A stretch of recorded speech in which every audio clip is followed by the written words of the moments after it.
be thinking, when can they get older? Toddlers are fun, yes. They're expensive, yes. They're bold. These are great. Busy, energetic, absolutely, energy. Everything is new. I would have put trouble in there, but you guys are all much more positive than I am. Adorable, curious, high energy, yes, explorers. So today, we do have a lot of information in today's meeting. Mischievous, always moving, determined. I love it, unpredictable. So I'm going to apologize in advance. We do have a lot of words and a lot of slides today. So, but I don't want you to feel like you need to take notes. The PowerPoint will go out to everyone. The meeting is recorded. If you need to go back and watch it again, it'll be on YouTube. So if it works for you to kind of quietly listen, it's the perfect time, because this is get a little bit of text heavy today, and I apologize for that. So let's move on. Thank you for your one-word answers. Next, before we move into our presenters, our early childhood presenters, I'm wondering if we'd have two or people willing to share out about the successes that we're seeing with students and the good things that are happening in schools, our homes, organizations across Rochester.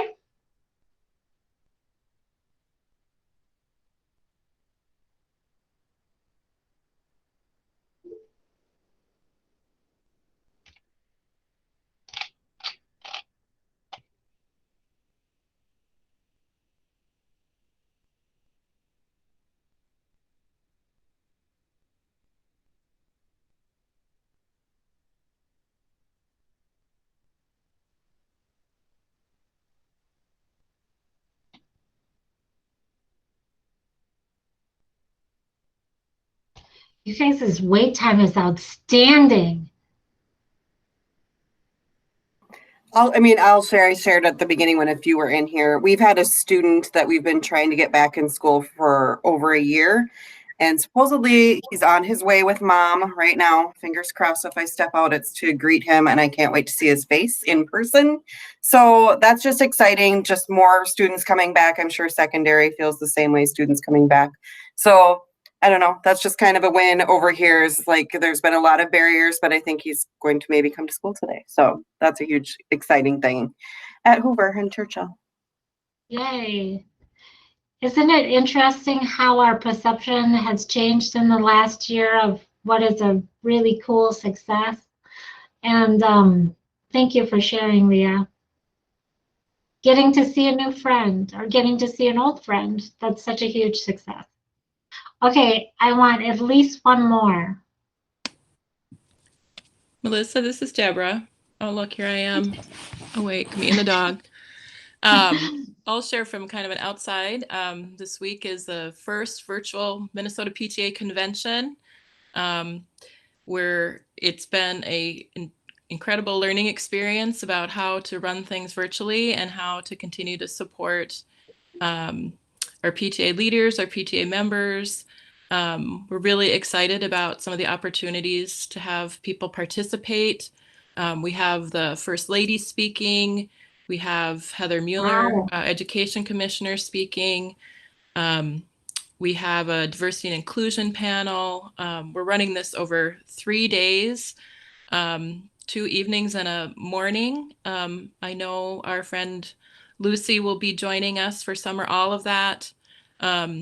And so it's really great to be engaging with parents again as best we can. And so I encourage all of us to continue to try and to reach out virtually, because it can work. So I'll report next month how it all went, but just wanted to share that. That's amazing. Thank you so much for sharing that, Deborah. I look forward to hearing it, and I might have to jump in when the First Lady is speaking as well. That's We're very excited. That's very cool. Thank you. Okay, so we're going to continue moving on, and today, like I said, a lot of information is dealing specifically with our early childhood education and our early childhood kiddos. But I would want to say that this is very relevant to everyone on the call, because there are some good opportunities for littles who might have, or students who might have littles as siblings. There will be some opportunities to hear about support systems throughout the school that will benefit all kiddos, not just early childhood. So with that being our focus, I'm kind of going to introduce our wonderful panel, and I will have them, I'll just briefly touch on where each one works, because they will be talking and introducing themselves as well. We have Erica Schumacher from Rochester Public Schools and our school readiness area, Marlene Jenke with Families First, Terry Nelson and Lindy Lang are both with RPS as our school social workers, and Jelaine Shooter is with Head Start, our Head Start program here in Rochester. So without further ado, I will have Erica Schumacher kick us off. Hi, everyone. Thanks for having us. So I apologize, I have quite a few slides, and what we do is a bit complex. And so I am the Early Childhood Family Services Program Manager for Rochester Public Schools. We are housed at Northrop Community Education Center. And what we do is a variety of programs within our district, and I'm going to share about a few of them with you today. We have early childhood family education, early childhood screening, and Rochester Public Schools preschool, which is also our school readiness program.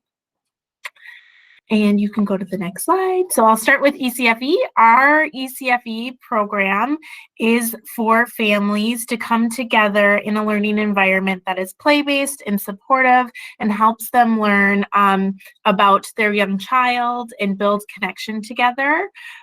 We serve families ages birth through kindergarten entry. In addition to that, we do, with early childhood, you can serve children through age 8. So we do have some programming that does serve students up to age 8 in their 3rd grade year. So we offer, like I said, play-based learning environments. I got ahead of myself just like Melissa did, with early childhood educators and parent educators. So that's unique to our program. We offer both pieces in everything we do. So you don't get just early childhood education. We always loop in parent education as part of that. And families who participate with us, will experience time together in a classroom, engaged in developmentally appropriate activities. We typically offer a circle time and then free choice time for families to just engage freely with one another. That's a little less structured. And then adults spend time with the parent educator, as I said, getting support, answering questions, or just celebrating their child. This program is fee-based, but it also is based on a sliding fee scale. So families who cannot pay do not have to pay to attend our programming. So that's a little bit about ECFE. Next, I just want to touch on early childhood screening. Can you go back one, Melissa? Thank you. So early childhood screening is a snapshot of a child's development, and this screening happens between ages 3 through 5. We recommend that you get your child screened at age 3. It helps us catch any developmental delays or needs that may be happening, or we just get to celebrate that your child is on track and getting ready for kindergarten. The screening is administered on the child's age, so it doesn't matter if you take it at 3 or 5, the tool adjusts by age. We have a new screening tool, and that tool is offered in multiple languages and have been normed in those cultural communities. And so we're very excited to be able to offer the tool in the child's home language. With that, it's important to know that a screening is mandated by the state of Minnesota, and every child must complete a screening at the very latest within the first 30 days of them entering kindergarten. So that's early childhood screening, and that is free. There is no cost to that.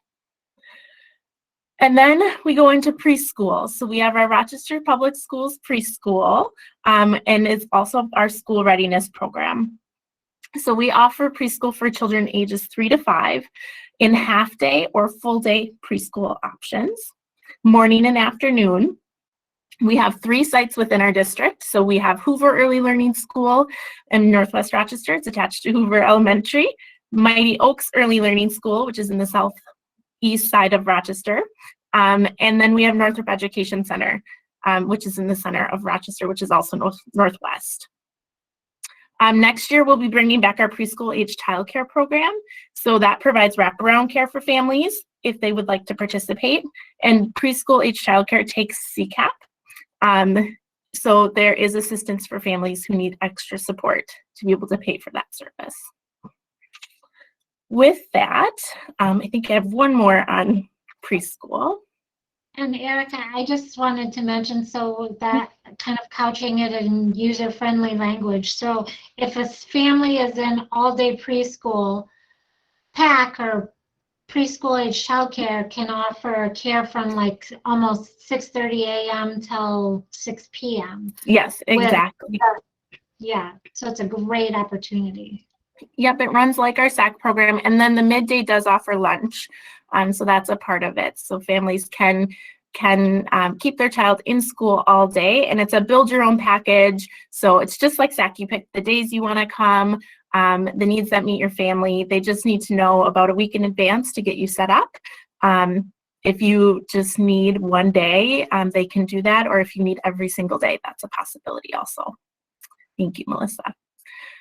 Our preschool program uses creative curriculum along with TS Gold as our assessment tool. And really what that means is that we are exploring play-based learning with studies about things that happen in a child's world. So we have studies about trees and houses and our buildings. We talk about balls. We talk about bugs. We really try and focus on things that a child can and will see when they leave.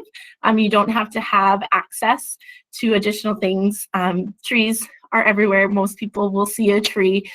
So we try and focus on those items that are within our community and present them, and then do play-based learning and exploratory learning around that.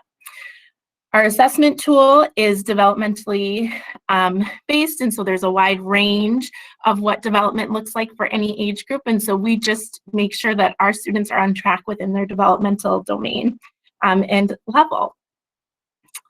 We do offer scholarships for families who need additional support for tuition. We want preschool to be accessible to families.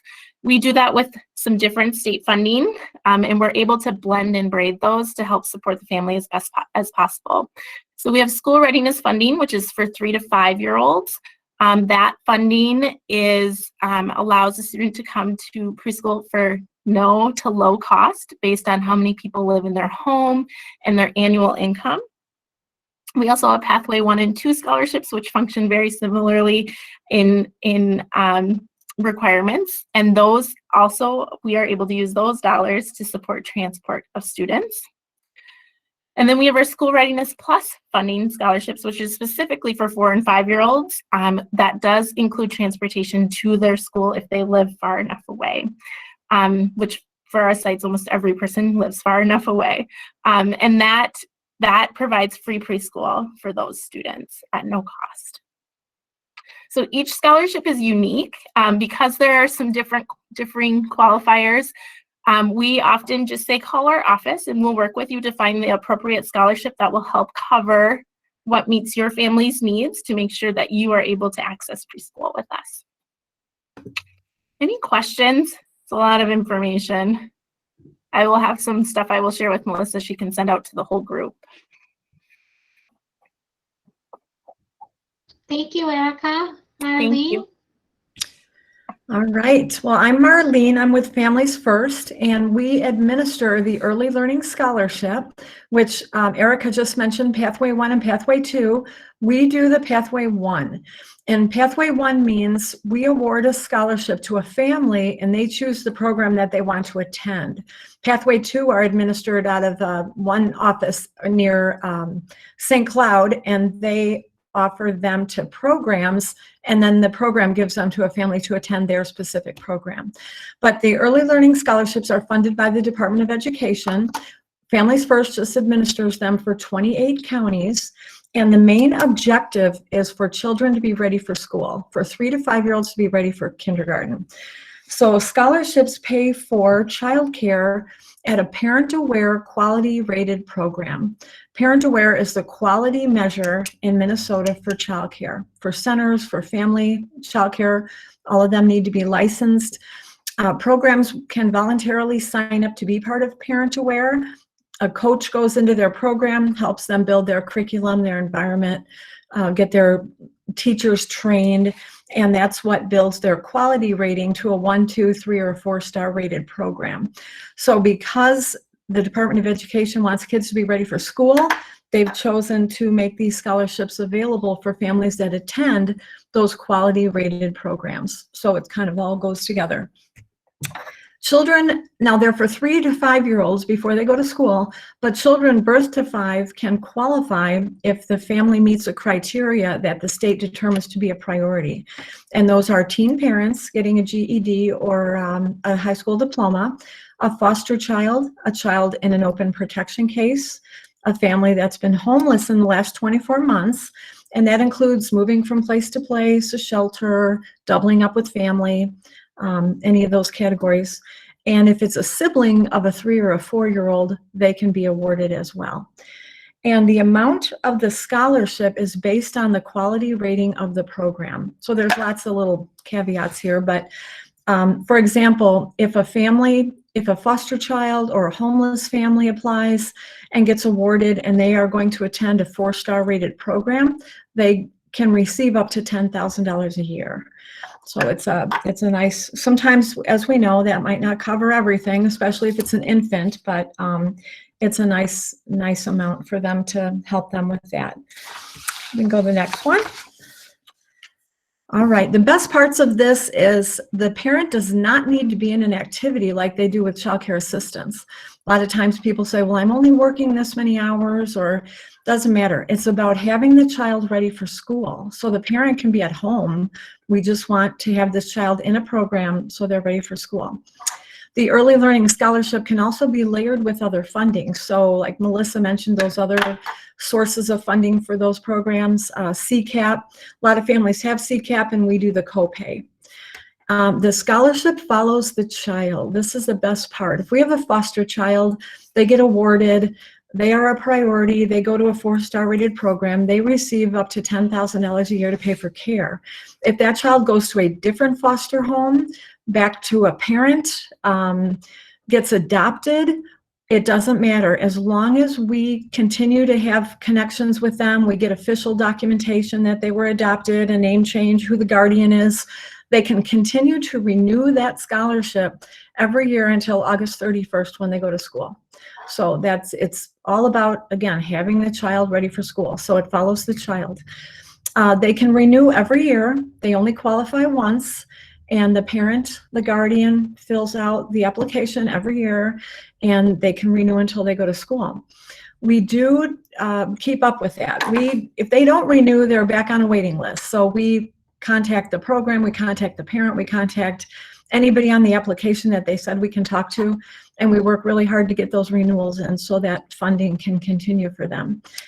At the time that they're awarded, when we first put them on a waiting list, when funding becomes available, they get a letter saying that they've been awarded, and that's the date that we can start paying for their care. And at that time, they complete a worksheet with their child care program, and they look at the cost. Like we said earlier, you know, $10,000 for an infant at a 4-star center is not going to pay for the whole thing. So we want them to know up front, this is your cost for the year. This is what the scholarship can pay. This is what's left for the family. or whatever other sources of funding they have. We want them to be aware of all this up front so they don't get 6 months in and run out of money. So that's an important piece. And the program bills us directly. So the parents, they fill out that sheet. They know what maybe their parent share is with the program, if any, but we work directly with the child care program for billing. And again, they can receive between $3,000 and $10,000 to help with costs. If you are not a priority category and you go to a 1-star rated program, the scholarship pays up to $3,000. And if you're a priority and you're at a 4-star, it pays up to $10,000. So there's that range in there depending on the circumstances for the family. And we do also require an early childhood screening, as Erica mentioned. When they are awarded a scholarship, they are required to let us know when and where they get a childhood screening. So we like to keep up on that. I did this last week and it said there's a waiting list, but we found out, I think Friday, that we are getting some additional funding. And the trick there is they're awarding us some federal funds to take care of the families on our waiting list. But because they all renew, this is one-time money. So it's going to be a challenge to figure out who to fund and how so that we have enough money next year to award those that will renew. So we're looking at all those that are going to kindergarten this fall and then next fall, and then we'll see how we can be strategic in funding some of those other kids on the waiting list. We do require proof of income. And some documents are needed for priority categories. If someone lists, well, the next one, I guess, applications are completed by the parent. So the parent fills it out, they submit proof of income, they can let us know. There's some different public programs that they can provide proof of, and that will qualify them: SNAP, Ccap, MFIP. In the case of a foster child, the social worker completes the application. That's the only one that the parent does not fill it out for. The child's in the parent's custody when there's a protection case. Any other time the child is with the parent fills it out, but foster care social workers complete the application. The state sees that as the constant for that child. And in that case, the qualifier is the fact that they're in foster care. There's no income documentation or anything like that. Again, once they qualify, the next year they renew. There's no qualifying documents. It's just fill it out and sign it. And once a priority, always a priority. If there is a teen parent or a foster child or a protection case, whatever circumstances change, that child will always qualify for that higher dollar amount when they renew. So they can be adopted into a family with, a 6-figure income.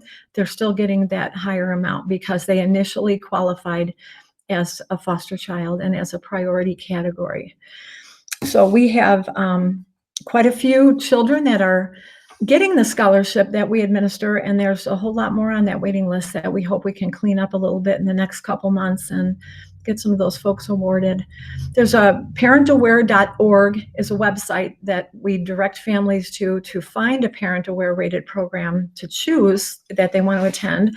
And then, of course, we want them to check it out, make sure it's a good fit for their family, make sure there's space for their child, and then they let us know where they're attending and we communicate with them as far as billing. But it's a great way to help families, even if they have other funding options. It's another way to help them pay for childcare. And again, it's all about having that child ready for school. So feel free to call if you have, or direct families our way if you have any questions. We're happy to help. Thank you, Marlene. Thank you so much. Like I said, these slides will go out with the email and phone number information, so don't feel like you have to write everything down. We'll make sure you get all this information. Next up is Head Start, Jolene.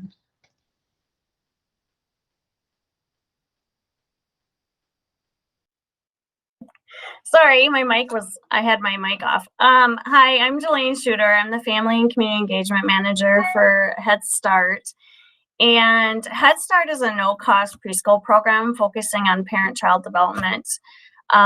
We are a whole family systems program in that we work with the entire family in a comprehensive way. Who qualifies for Head Start? We work with pregnant women, infants, toddlers, and children up to the age of 5. Eligibility is based on the income guidelines, and we do work with the federal poverty guidelines. So, for example, a family of 4 would need to be making less than $26,500 in order to qualify for our services. We do serve limited numbers of over income. We also look at other eligibility criteria such as homelessness, teen parents, ELL, and a number of other factors when we're considering enrollment into the program. They must, early Head Start children and families must reside in either Olmsted County, Freeborn, Rice, or Winona counties, depending on the program option. We have early Head Start childcare partnerships where we work with child cares we work with the ALC in Rochester, the Winona ALC, Good News, First Steps, and then we also work with a community in Northfield as well. Plus, we also work with Albert Lee is another one of our sites. Services are available to children with special needs. You can apply online through Families, www.familiesfirst.mn.org. We are taking applications now, so please apply if you have families that have younger kids and you think that would be qualified, because we are looking at enrolling for next year. You can also have the families call our office at 287-2020 to have an application sent to the family. You can switch the slide, Melissa. We support parents in their role as primary caregivers and teachers of their children. So the programs assist families in meeting their own personal goals and achieving self-sufficiency across a wide variety of domains, such as housing, stability, continued education, and financial security. So we offer a number of family engagement opportunities, such as financial literacy classes, Families Power Student Success, which is a class to get ready for school. We also have offered in the past the Cooking Matters class, which is through the Extension office. We partner with the library, we partner with the Children's Museum. There's all kinds of partners that we work with in our community. The sites that we currently have are The Place. We also have Empowerment Center. Jeremiah Program is a new program this year that we're partnering with. And we also have The Place, Empowerment Center. I wrote them all down. I think that's it. And then we also have home-based services. The Early Head Start home-based services are for children that are pregnant moms through the age of 3, and we do weekly home visits using the Growing Great Kids curriculum with them. We have center-based programming for infants, toddlers, preschoolers, and it's all day. We do have some this year part-day programming due to COVID. And then we use Creative Curriculum and Teaching Strategies Gold. And we also do different assessments and screenings on the children. We do physicals, dentals, vision, and hearings are part of our program too, that we track and follow up on all of that. We support families by doing home visiting and using the Growing Great Kids or Growing Great Families curriculum. And then we also use conscious discipline throughout our program, which has been really successful with our kids. We also serve meals and snacks daily for the children in our program. And we offer transportation for those in center-based programming. So we are very, very whole family comprehensive program for families. There's a number of other things that we do with our program. So if you have any, further questions, you could always give me a call. I know I can't cover everything that we do in this session, but I'd be happy to answer any additional questions that you may have, or if you have a family that you think might be eligible, please don't hesitate to give us a call and let us know. Contact us. Thank you so much, Jelaine. We will have a couple minutes for questions if you have specific questions, but we'll keep moving along. So next we have Terry and Lindy.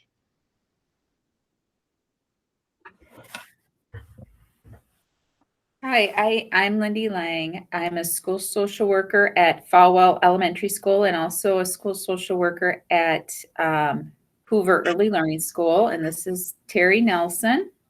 Hi, I'm Terry Nelson. I am the school social worker for Birth to 3, Mighty Oaks. And I am also on our evaluation team for 3 to 5. So in terms of early childhood school social work, just a couple of basics about school social work in the district. There's a school social worker at every RPS preschool, elementary, middle, and high school. Preschool school social work looks very different than elementary, middle, and high school social work. And the main difference is that at K through 12, the focus is working with students, whether that's one-on-one in small groups or in classrooms. And at preschool, the focus is really working with parents, teachers, and outside providers.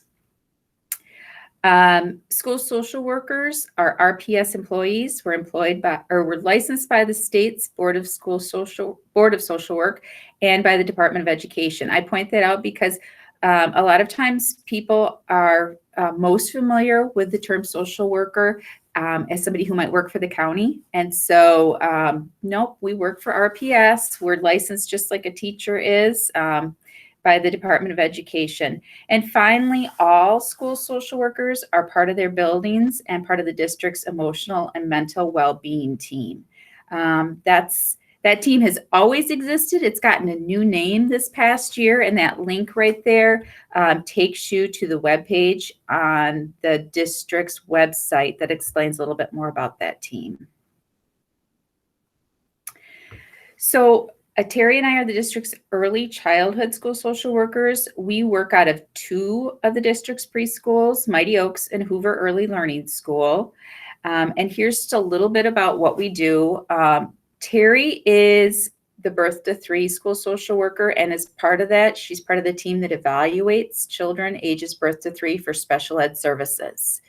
Those referrals can come from a lot of different people, and they go through that website right there, that helpmegrowmn.org. The thing that's a little bit unique about early childhood and that birth to 3 is that the services are provided in the child's natural setting, their home. For 3 to 5, we're part of the team that evaluates children ages 3 to 5 for special ed services. The referrals, again, same way, but those services are typically provided in a traditional preschool setting, either at an RPS preschool or at a community preschool. I am new to this position as of last year, but the next part, did you know that there are more than 100 early childhood teachers, paras, speech therapists, OTs, PTs in the RPS district? That floored me. I was shocked by that. And once you get into that world, you kind of see all of those little people who are part of the district. Yeah. I see Erica shaking her head. She's not surprised. Yeah. So let's see here. Next slide. Okay, in addition to kind of that first part, really what Terry and I spend our time doing is we do home visits, especially for birth to 3 families. Remember, those are students, those are children who are receiving their services in their home environment. So that home visit makes the most sense. We're meeting them where the service is taking place. We also work a lot with parents. That's the majority of how our time is spent. We provide information on developmental milestones, behavior, social emotional learning. We also provide information and help families connect to RPS and community resources. During COVID, this has been especially true. Some of that looks like those basic needs like food, housing, and winter gear. But it also might mean we're talking about things like mental health and mental well-being resources, whether those are district resources or community resources. A lot of times we're talking about county case management supports. Some of these students, some of these families will qualify or benefit from county case management supports. It's in most cases voluntary, but it's a new thing for them to hear about. So a lot of our time is spent kind of explaining what that might look like and helping serve as that bridge to those supports. Also, a lot of discussion about community agencies and what they might offer to preschool families. So these examples right here, Parks and Rec's Adaptive Division, the autism centers that are here in Rochester, Imagination Library, which that's that United Way program where toddlers and preschoolers can get free books sent to them. Those are three that I talked to parents about yesterday. So just part of all of that stuff that's out there that's available to families of young children. I was just going to add, with our middle school, high school students, we're looking at providing mental health support. Well, in Lindy and I's role, we're working with very young parents. They're 20, 22.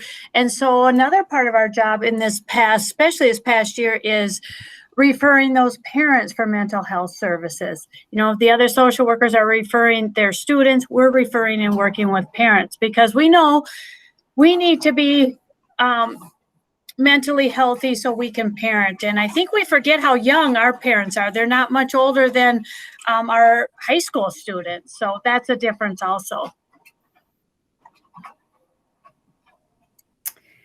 Let's see here. Terry and I are also consulting with teachers on things like student behavior and social emotional learning, family dynamics, really trying to be kind of a sounding board for them. We attend IEP meetings and kindergarten transition meetings. So as students make that bridge from preschool early learning services to the K through 12 world, I think one of the things that we can really help do is be that bridge between those two worlds. And often what that looks like is, with parents' permission, reaching out to their K through 5 school social worker and saying, I've worked with this family before. How about we have a meeting where the three of us can meet? I can introduce you to this family. So they have a familiar face when they start kindergarten, Terry and I work closely with Melissa Brandt and Lisa Weber to assist students and families who are in transition. That would be true for any school social worker. We just do it in the early childhood world. We work closely with the district's bilingual specialists to connect with families. Just like in K through 12, there are a lot of families where English is not their first language. So not only are we working with a bilingual specialist for those in-person or Google Meets to help with interpreting, but we're also working with them every week. Terry and I work with the bilingual specialist to translate materials that we send out to families about new community resources. We oversee the Channel 1 Food Backpack Program, and yep, that's the very same one that operates out of the K through 12 schools. We also, kind of on the staff side, we create and implement staff trainings on things like mental health, social emotional learning, RPS and community resources, and try to provide some of that social emotional support to staff. This is one of the things when Terry and I met this morning to talk about, okay, are all of our slides in order? Do we have our ducks in a row? This is the thing that came back to us, that the parents we work with are often brand new to parenting. They're new to a child's diagnosis. They're new to special education services. They're new to preschool, and they're new to Rochester Public Schools. And we definitely try to take all that into consideration when we start having conversations with families. Terry, anything else to add? No, I think it's all covered, and we're here if you have any questions. Thank you guys so much. That was amazing. I did want to mention Joanne Judge Dietz put in the chat that she works with, if you do have a physical location and you work with little people, there are statewide health improvement partnerships, has mini grants. I think they call them SHIP grants.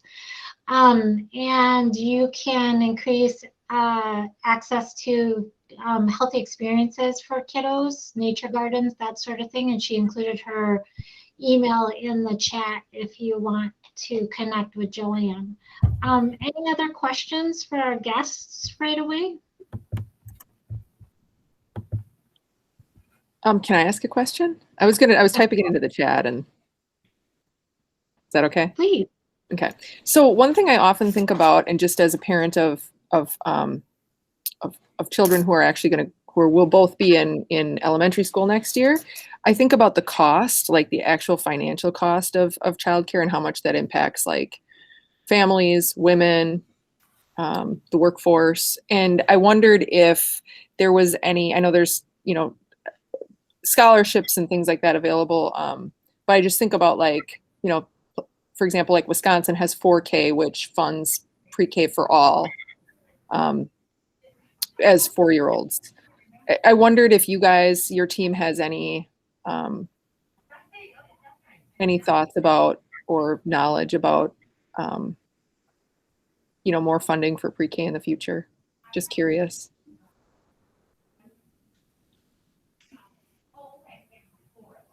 Marlene, were you going to say something? Well, I know Families First has been really involved in both the cost of childcare, the capacity building for childcare, the low wages for childcare workers. So I know there's folks at our agency that I could get in touch with you or maybe provide some information. We work with a lot of different groups that are advocating for those kinds of things. And I know I'm on the board for Childcare Aware of Minnesota, and they're kind of doing the same thing. I don't have any specific information off the top of my head, but our agency has really been involved in that kind of work. So we could sure bring something forward to you if I'll connect with the right people and provide some additional information. And I just wanted to add that for those of you who may not know, most of you probably know this, but we are under Head Start is under the umbrella of Families First. So we are one of the programs within that structure. So along with like School Readiness and a number of other programs in the agency. So just wanted to add that. And then I was going to add one other thing that I had forgotten is that one of the things that we're doing new this year is a Cda program for parents. So we are have a cohort of families or parents that are going through the Child Development Associate training so that we can grow our own and create one of the goals of Head Start is to really try to employ those that we work with. And the other thing I forgot to say about Head Start is too that we, the home visitors, we base them many of our home visitors are the same languages or speak the same languages as our families. So that is also a goal of our program as well. Yeah, and I'll just share. So there is a lot of stuff going on within the legislature around early childhood, kind of as Marlene was sharing. And really, there's some different things happening, right? There's the focus and push and wraparound for childcare workers and childcare centers to be able to better support them. And then it is kind of always lingering in the background, that public fully accessible public pre-K. It's not up this year as part of any of the bills that are out there, but it is something that has been talked about within our state for many years now. And so I would say absolutely keep an eye on some of those early childhood bills that are out there. Right now, they're really focused on ensuring that there is equitable access, that there's a little bit more streamlining of process that happens within those, to help families and centers and providers out. So Lita, I think you're on to what is happening within our state. We're just not quite there yet. One thing that would be huge for us is that they're pushing for a Department of Early Childhood. Right now, we fall under 2 different sectors, which means there's a lot of, well, we have to do this over here and then we have to do that over there. And so there is some advocacy work about creating a Department of Early Childhood that really brings those 2 together, that will help support all of these scholarships we provide and help families find access to what the perfect fit for program is. We all offer a lot of really wonderful things, but as you know, as a parent, it comes down to what your family needs. And we just want to be able to support that. And that is something that I know Jelaine does and Marlene does, is that we have programming for you, but if it's not the right fit, we absolutely will get you connected in the community to the right fit for your family. Right.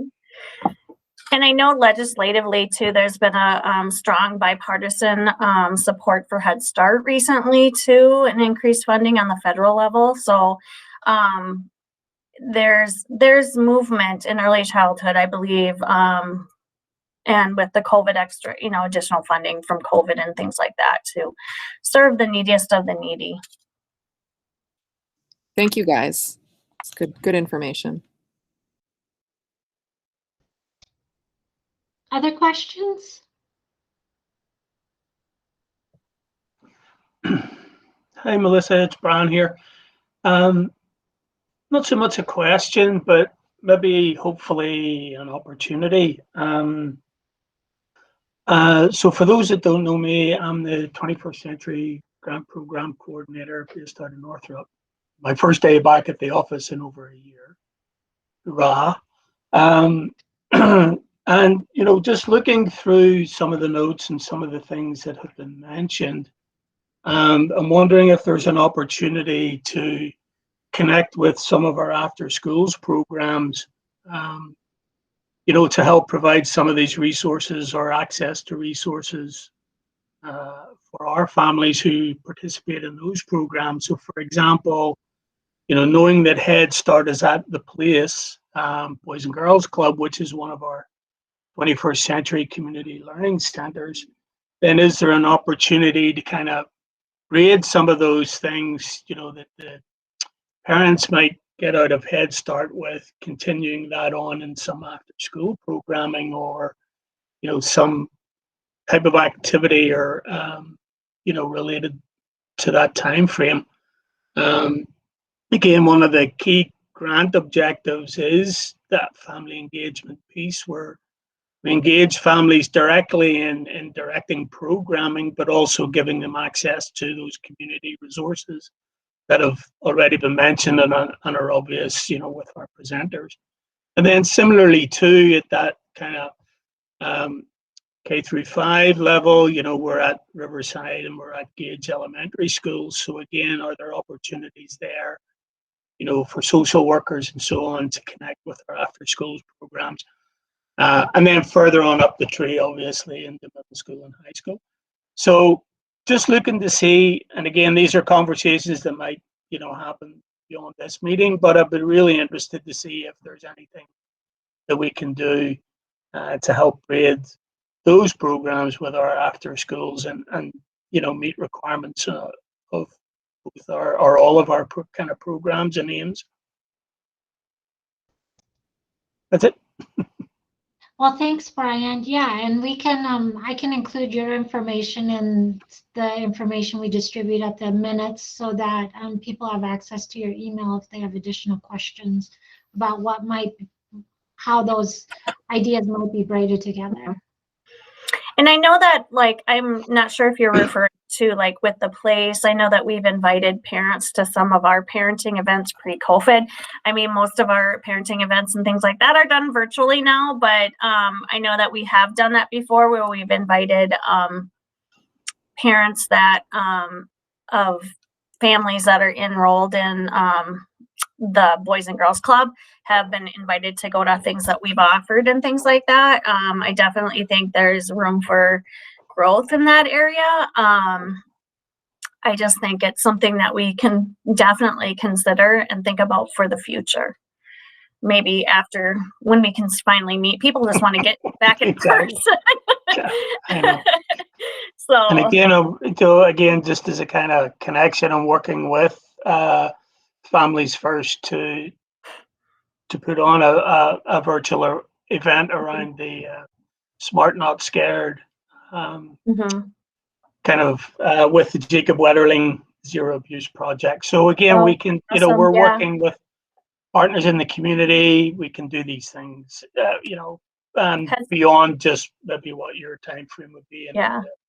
After Head school or Start even the likes evening, Head Start definitely likes partners. We are a very collaborative program, so we love to partner if it's within our mission and Yep. vision and everything. So yeah. Cool. All right, Thanks, awesome. Thank you, guys. Any other final questions?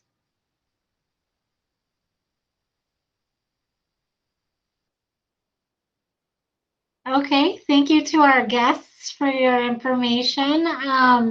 You're welcome to stay on and listen to like some of the updates that we have at RPS, some of the good news stuff as well.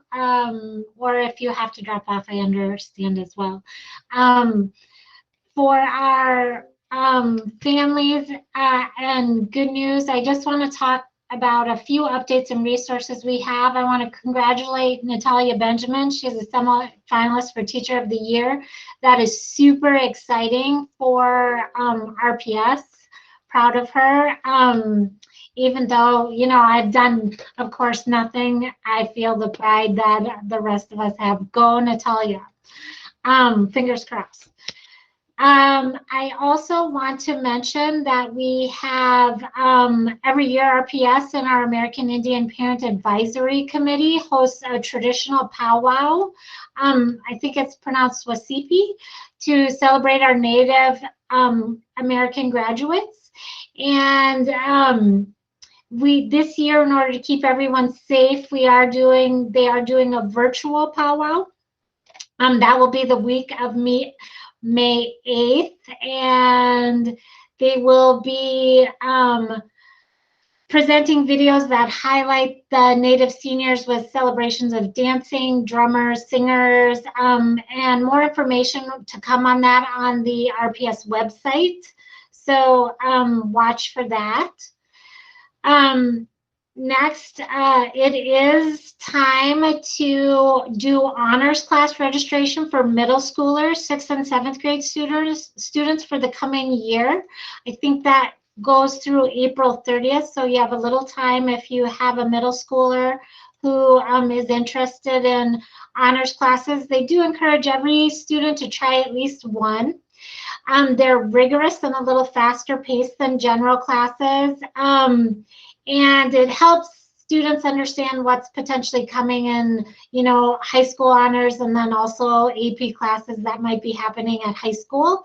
So students can choose to do one or more classes in honors, and they do encourage parents to place the students, when you're registering, do it in order of preference, because they may only get one or two if they're registering for 3, that sort of thing, and they try to honor the top request of those registration classes.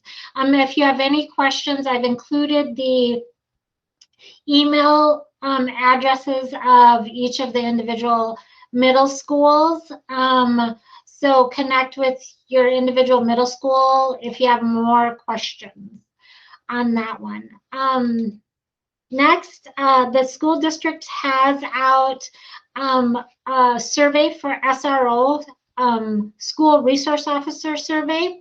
So this is because the Security Resource Officer Agreement between Rochester Public Schools and the Rochester police department is coming up for renewal, and the school board is looking to hear from students, families, and staff about the program. The survey is available until April 19th, so you have about another week if you're interested. And then there's also a school number that we can call if you have questions about getting access to survey and you're a non-native speaker. We ask families to call the bilingual office, which is 328-4237. Middle and high school students will have the opportunity to provide input actually physically at their school buildings. And then the schools will also communicate directly with parents and guardians on this opportunity. It will be presented to the school board. Feedback will be presented to the school board on the April 20th session. So again, the link will be connected to this PowerPoint, and we'll make sure that you all get access to that. So don't feel like you have to copy down the link. It's also on the RPS Facebook page, the RPS main page website, and that sort of thing. Next, in addition to like the SRO feedback, we're looking for parent and guardian feedback on our interim superintendent search. And also there are some options for a survey on actually attendance boundaries. So there are a number of surveys out for families, number of opportunities to get connected. For this particular committee, they're gathering information. There's a specific link on RPS page if you want to look at all the different ways to get involved. Spring break is behind us, and so what does that mean? Saliva testing. Yay. I'm sorry, you have to, how can we be cheerful about saliva testing? So now that students are back in the buildings, our Rochester Public School is working with the Minnesota Department of Health. If you have kiddos who are participating in youth sports or extracurricular activities, Minnesota Department of Health is encouraging COVID testing each week or every 2 weeks. So in order to help handle some of the mitigation strategies, we are functioning as a Vault at Home drop-off site for families. So you can order a free test through Vault at Home, and that again is no cost. They ship a test kit to you. Students can do their test kit at home, seal them, bring them back to school on one of these drop dates, and we will get it shipped off for you. Is that making sense? Seeing some nods? Okay. Next, I wanna, if Carrie Colling-Anderson is on here, I wanna give her a chance to do some of her own recruiting. Carrie, are you with us still? I thought I saw that she left, Melissa. Oh, Carrie, she missed her opportunity. The PTech program is looking for a college liaison for its students to connect students to the program, the new program that Carrie will be running. Again, this posting, she is looking for people who are interested in a new job. I promised I would pass it along, and so here is the link if you're looking for a new and interesting career and want to work with Carrie. You can find out more about that when I send out the slides. Construction update. So there are a lot of things happening with construction. We know that Overland, so next year students in Bishop will be attending Overland. And then once Bishop is, the new construction for Bishop is completed, the Bishop students will return back to Bishop Elementary. Longfellow, the construction is happening alongside the current building, so those students will continue to attend their school while their construction is happening. And then once Overland opens up in the fall of 2022, there will be some boundary adjustments, the kind of thing that people love to hear about. So if you want more information, there is, under the referendum projects happening, progress on our RPS page. The link again is in this slide. You can find out the construction updates. You can follow. There are great pictures. I think there's even a video feed if you want to see what's happening with the schools and construction. Otherwise, does anybody have questions about how that's going to work? One other thing I will mention with that is Friedel is continuing to take applications for next year. Students who are entering the 6th grade in Friedel next fall, though, will not finish at Friedel. They'll finish at their neighborhood school, because Friedel will be closing as a middle school and opening with different use in RPS in the 23 school year. We are continuing to create top 5 videos about and they're basically the information that I just gave you, in multiple languages, in about 15 of our spoken languages. So I just mentioned it because if you do not follow the Rochester Public Schools YouTube page, it might be an interesting thing to start following. We do top 5 videos every month in multiple languages about information that families may need to know. Meal kits are continuing with Rochester Public Schools. The difference that people should be aware of is that it's specifically for distance learning students now, and distance learning students can pick up their meal kits at their school. And you must register. So if in the past you've been picking up a meal kit and your student is continuing distance learning, the meal kit is still available to you. You'll just need to call our Student Nutrition Services Department at the number on the slide and get signed up for those.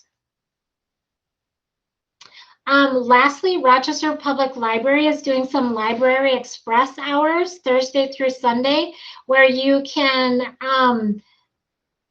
sign up for a time to use the internet, to browse and borrow materials. You can physically go into the library, which is pretty exciting, or you can pick up items at the walk-up window. So it's exciting because some of those opportunities are continuing to open up for families who might not have access to the internet and that sort of thing. Lastly, I just want to go back to some of the conversation we had at the beginning, and just remember that storytelling is a powerful way to process trauma.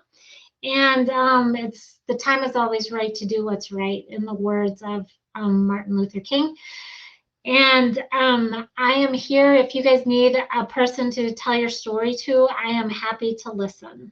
So thank you guys for coming. Any questions before we close out today? There was so much information on these slides.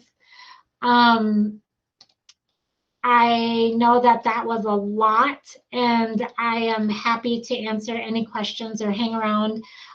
Is there a flyer for the DL meal kits? I'm not sure, Lindy, but I can, Lisa Bleeker and I can check that out. And if there is, we can send it out in the minutes information. That was a lot, you guys. Hi, Melissa. I have a quick question. This is Joanne Barkmeyer. Joanne. Hi. I was just wondering, I mean, there's a lot of surveys going on right now. And so I was just wondering, for some of our more disadvantaged families, maybe don't have access to internet, this is a lot. Like, what are we doing to receive input from those populations? Because a lot of this is going to, really affect people. I know it's emotional for everyone. But, I just talking to my friends, just full disclaimer, I haven't filled out my surveys yet, but I've heard that like the boundary change one can take, an hour to an hour and a half to do. it's a little bit lengthier. So I'm just wondering how accessible that's going to be to everyone. Sure. Well, the physical surveys is not the only way that RPS is reaching out. So they are doing some listening sessions. They're doing some different, we've sent information to all our community partners through like the Diversity Council and that sort of thing, so that we can be in contact with different community leaders of our different ethnic communities throughout Rochester. So that's one way we're sort of tackling it. We're doing, I continue to do weekly Q&As with our Somali population, our Hispanic population, our Arabic families. And so our hope is that by reaching some of the community leaders that we work with, we can also connect with the families that might not have access.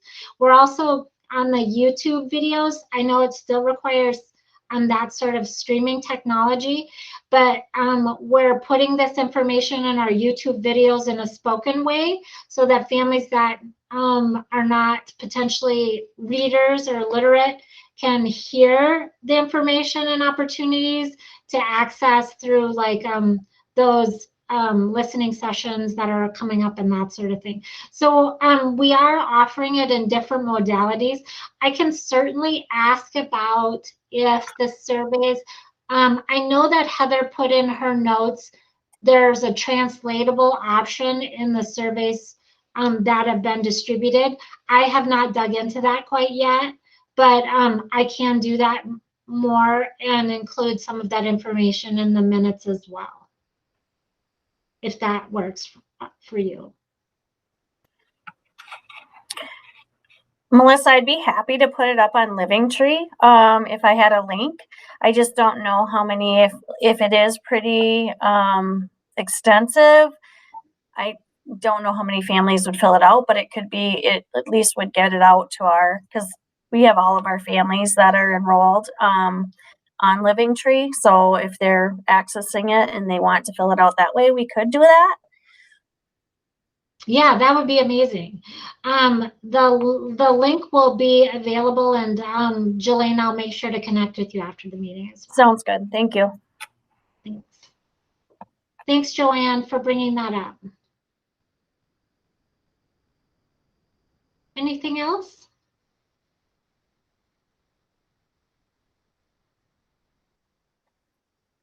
Hey, Okay. can I thank Madeline for wearing that shirt? That's a nice shirt. Thank you. Yeah. Thanks, Absolutely. Maddie.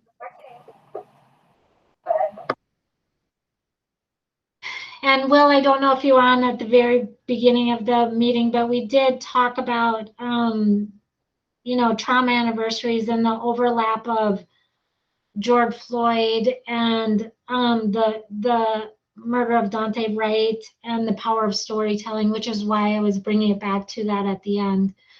So we did have a little bit of that conversation at the beginning of the meeting as well. Yes, I'm so sorry I missed that, but I'm really grateful that that's the way that this meeting started, and I'm yeah, really appreciative that people are making space for that, and with the adults and the kids. So yeah.